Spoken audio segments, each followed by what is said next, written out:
Gold, trusted gold buyers. మీరు తాకట్టు పెట్టిన బంగారాన్ని విడిపించి ఈ రోజు ఉన్న మార్కెట్ ధరకు కొనబడను.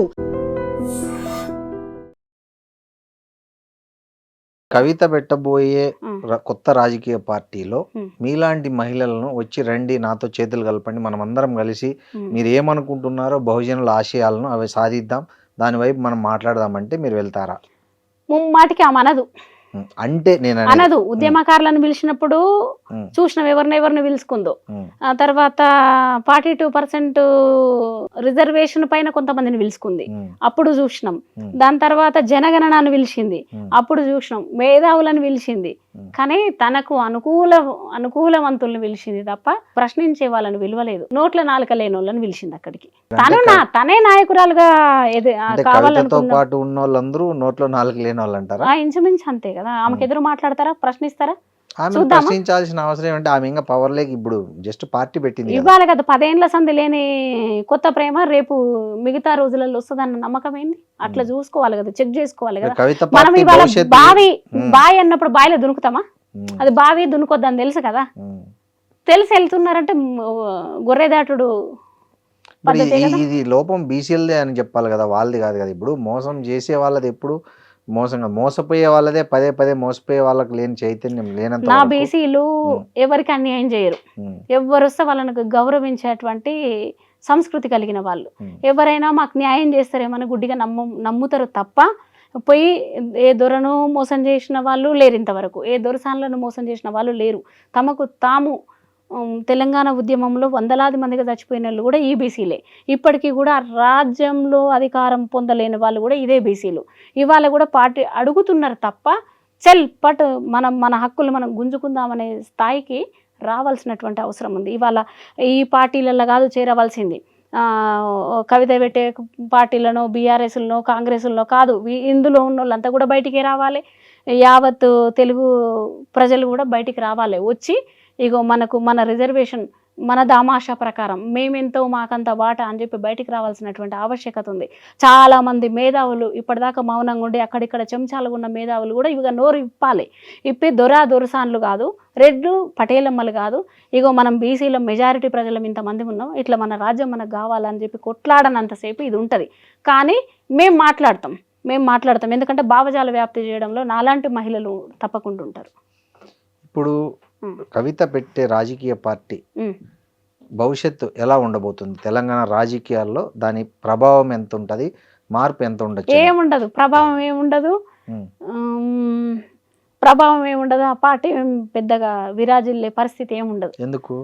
జాగృతిని 100 సార్లు పెట్టింది, తీసేసింది, తనకు అనుకూలమైన సమయాలలో ఉంచింది, తీసేసింది. పీకే కట్టలు కట్టినరా అని వాళ్ళ నాయన పార్టీని అన్నది, బీఆర్ఎస్ పార్టీని అన్నది. 10 ఏళ్ళు ఏమైనా పీక్ కట్టలు కట్టినామా అని చెప్పి మనం బీఆర్ఎస్కి వెళ్ళినాం. ఆత్మగౌరవమైన టీఆర్ఎస్ వదిలేసి బీఆర్ఎస్ అని చెప్పింది. ఈమెది అక్కడే తెలుస్తుంది. ఈమె ఏమన్నది, భారత జాగృతి చేసింది కదా, అట్లా ఈమె కూడా పిచ్చి తూకులకు పాలన అని చెప్పి మనం పాఠ్య అంశాలలో చదువుకున్నట్టు ఈమెకు కూడా అది ఉంది. తిహార్ జైలుకి వేయించినాక కొద్దిగా మానసిక పరిస్థితి బాలేక అట్లా కొన్ని మాటలు మాట్లాడుతున్నారు. చాలా వ్యక్తిగత ద్వేషంతో మాట్లాడుతున్నట్లున్నారు మీరు కవిత పట్ల. అంటే ఒక మహిళగా కాకుండా. నాకు వ్యక్తిగత ద్వేషం అస్సలు లేదు. ఎందుకు అంత వ్యక్తిగత ద్వేషం నాకు అస్సలు లేదు సీనన్న. నాకున్నదల్లా పెత్తనం చేస్తుంది చూడు, దాని మీద కోపం ఉంది. ఆమె దొరసాని అనేటువంటి పెత్తనం చేస్తుంది. ఆమె మీద వ్యక్తిగత కోపం అయితే ఇప్పుడు ఆమె ఉన్న ఆఫీసును ముట్టడిచ్చే వాళ్ళం చాలా మంది బీసీలం పోయి, ఆమె 100 కోట్ల ఇల్లు ముట్టడిచ్చే వాళ్ళం. ఆమె శంకర్పల్లి ఫామ్ హౌస్ ఏదో ముట్టడిచ్చే వాళ్ళం. ఇవాళ ఆఫీస్ వేరేటోళ్ళతో ఉంది, మేము లీజుకు తీసుకున్నామని అంటుంది, అవి ముట్టడిచ్చే వాళ్ళం. లేకపోతే అలా 10 ఏళ్ళు మాట్లాడనందుకు నిజామాబాదు పసుపు రైతులు ఆమె మీద 126 మంది వ్యతిరేకంగా వేసారు. ఇట్లాంటి మచ్చుకు సాలు కదా. నాకు ఆమె మీద వ్యక్తిగత ద్వేషం ఉంటాయి. ఆమె పట్టు చీరల మీద మాట్లాడుతున్నా, ఆమె పెంచుకున్న కుక్క పిల్ల మీద మాట్లాడుతున్నా, ఆమె కార్లు బ్రహ్మాండమైనటువంటి పెద్ద పెద్ద కార్లు, పడవల్ లాంటి కార్లు ఉన్నాయి, ఆమె కార్ల మీద మాట్లాడుతున్నా, ఆమె జుట్టు మీద మాట్లాడుతున్నా, సగరం మీద మాట్లాడుతున్నా, ఆమె దొరసానితనం మీద మాట్లాడినా, ఆమె చేసేటువంటి ఇప్పుడు లిక్కర్ మొన్నటిదాకా లిక్కర్ అదో ఇదో అన్నా కానీ ఆమె లిక్కర్ తిహార్ జైలు వేయించిందని మీతోటి అంటేనా ఇవన్నీ అనలేదు కదా. అంటే ఇప్పుడు మమతా బెనర్జీ పార్టీ పెట్టింది, సక్సెస్ అయింది. జయలలిత పార్టీ పెట్టింది, సక్సెస్ అయింది, సీఎం అయింది. మాయావతి కూడా పార్టీ పెట్టింది, సక్సెస్ అయింది. ఇప్పుడు కవిత కూడా పార్టీ పెట్టి సక్సెస్ కాదని ఏముంది, గ్యారంటీ కాకూడదని ఏముంది? ఆమె పార్టీని పెట్టొద్దని మేము అంటలేం. ఉమ్, పార్టీ పెడితే మహిళలుగా మేము స్వాగతిస్తాం, ఆమెకు శుభాకాంక్షలు చెప్తాం. మేము కూడా ఆమె పిట్టెగూట్లో పెట్టినట్టు మేము కూడా పిట్టెగూట్లో పెడతాం. మేము ఆమె వాడిన సోషల్ మీడియాను మేము కూడా ఆమెకు శుభాకాంక్షలు చెప్తాం. కానీ సామాజిక న్యాయం పాటించకపోతే తొక్కి పడేస్తాం పార్టీని. ఆమె భావజాలను కూడా మార్చుకోకపోతే మన వాళ్ళ నాయనని ఎట్లయితే ఓడిచ్చిర్రో ఈమెకు అదే బుద్ధి చెప్తాం, తప్పకుండా బుద్ధి చెప్తాం. తెలంగాణ ప్రజలకు ఉంది ఆ చైతన్యం. లేందే సాయుధ రైతాంగ పోరాటం చేసిరా, లేందే జాతీయ పోరాటం చేసిరా, లేందే స్వాభిమాన పోరాటం చేసిరా, మలిదశ ఉద్యమం చేసిరా, తొలిదశ ఉద్యమం చేసిరా, ఇవన్నీ లేందే ఎట్లా పోరాటాలు చేసిర్రు. ఇక్కడున్న మహిళలకు, పురుషులకైనా మహిళలకైనా అనేకమైనటువంటి చైతన్యం ఉంది. మాకు కొండ లక్ష్మణ్ బాపూజీ, తర్వాత జయశంకర్ సార్ లాంటి మాటలు నిన్నమన్నా కూడా వాళ్ళు ఉన్నప్పుడు విన్నాం. ఇంతకు ముందున్న మా వారసత్వాన్ని, మా ఉనికిని మేము ఒక్కసారి మేల్కొంటే సర్దార్ సార్వాయి పాపన్న చేసినటువంటి రాజ్యం కనపడుతుంది, సమ్మక్క సారలక్క రాజ్యం కనపడుతుంది, ఐలమ్మ పోరాటం కనపడుతుంది, పండగ సాయన్నది కనపడుతుంది, దున్న ఇద్దాస్ది కనపడుతుంది, సంతు రవిదాస్ది, తర్వాత పోతులూరు వీరబ్రహ్మం లాంటి మంచి సమాజం, ఒక సామాజిక సమాజాలు మాకు కనబడతాయి. సిద్ధప్ప వరకవి చెప్పినట్టు మేమంతా ఐక్యంగా ఉమ్మడిగా ఉండే రోజులు నాకెందుకో తొందరలో ఉన్నాయి అనిపిస్తుంది. నిన్నెవరో తమ్ముడు ఐసీలో ఉందంటే ఒక అన్న కోమాలో ఉందని అన్నాడు కదా. తప్పకుండా వీళ్ళు పొయ్యే పొల్లు పోతుంది. మనం వర్షాన్ని పోస్తాం, మెద పెడతాం, కుప్ప కొడతాం, రాశి పోస్తాం, రాశి పోసినాక తూర్పాల పడితే పొల్లు పోతుంది. ఆ పొల్లు ఇప్పుడు ఈ పార్టీల దగ్గర ఉంది, అప్పుడు ఉంది, ఇప్పుడు ఉంది, తర్వాత కూడా ఉంటుంది. ఆ పొల్లు గురించి మాట్లాడద్దు, అది తాళ్ళు కదా, గట్టి గింజలు కదా మొలికెత్తేది. అట్లా సర్వాయి పాపన లాంటి వారసులం, ఇట్లాంటి వాళ్ళం, సమ్మక్క సారలక్క లాంటి, లేదా మా చాకలైలమ్మ లాంటి వారసత్వం పుణికిపుచ్చుకున్న లాంటి వాళ్ళం మేము ఉన్నాం. ఇప్పుడు మీకు ఏమైనా రాజకీయంగా పార్టీ పెట్టాలని కానీ, బీసీల తరఫున, మహిళల తరఫున రాజకీయ పార్టీలు పెట్టి కానీ రాజకీయాలకు రావాలనే ఆలోచనలు ఏమైనా ఉన్నాయి? ఎందుకు లేదు, ఆలోచన ఉంది. మేము ఏండ్ల తరబడి కుర్చీలు చెక్కడము, దాని ముందల మైక్, తర్వాత చిన్నప్పటి సంధి అసెంబ్లీని చూస్తున్న వాళ్ళని టీవీలలో చూస్తున్నాం. ఇప్పటి వరకు కూడా అసెంబ్లీలోకి వెళ్ళలేదు. వెళ్ళాలి కదా, మేము కదా అసెంబ్లీలోకి వెళ్ళాలి.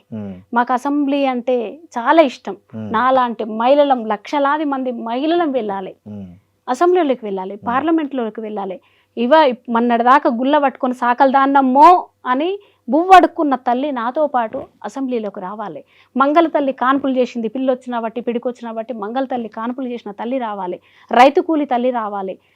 తర్వాత పర్యావరణాన్ని కాపాడుతూ మేదర్ తల్లులు ఉంటారు, వాళ్ళు బుట్టలల్లి, తట్టలల్లి, చాటలల్లి, మొంటలల్లి ఆ తల్లులు, మేదర్ తల్లులు రావాలి, ఎరుకల తల్లులు రావాలి, మైనారిటీ తల్లులు రావాలి, చాలామంది ఆదివాసీ తల్లులు రావాలి, వృత్తి ఉత్పత్తుల స్త్రీల, సేవా చేతి వృత్తుల తల్లులందరూ అసెంబ్లీలలోకి రావాలి.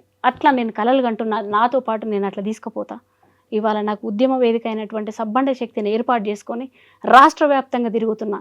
ఇవాళ ఏదో ఒక ఏమంటారు, ఉరుములాగానో మెరుపులాగానో గుడ్డిలో వెలులాగానో సీనన్న ఇవాళ నన్ను ఐ డ్రీమ్ ఛానల్కి పిలవడం పెద్ద సంతోషం. ఎందుకంటే మా ఊనికి మాకు మీడియా లేదు కదా, అగ్రకులాల మీడియా ఎప్పుడు మా తరపున పని చేయలేదు. ఇవాళ ఇలాంటి వాళ్ళు మాకు లిఫ్ట్ ఇస్తే మేము తప్పకుండా, మేము తిరగడం, మా శ్రమ చేయడం మా వంతు, మేము తప్పకుండా శ్రమ చేస్తాం. మేము జిల్లాలలో పోతాం, మండలాలలో పోతాం, గ్రామాలలో పోతాం, గూడాలలో పోతాం, వాడలలో పోతాం, వాళ్ళు పెట్టింది తింటాం, వాళ్ళ కోసం మేము పని చేస్తాం. ఇన్నాళ్ళు పని చేసినాం, ఇప్పుడైతే ఫుల్ టైం పని చేస్తాం.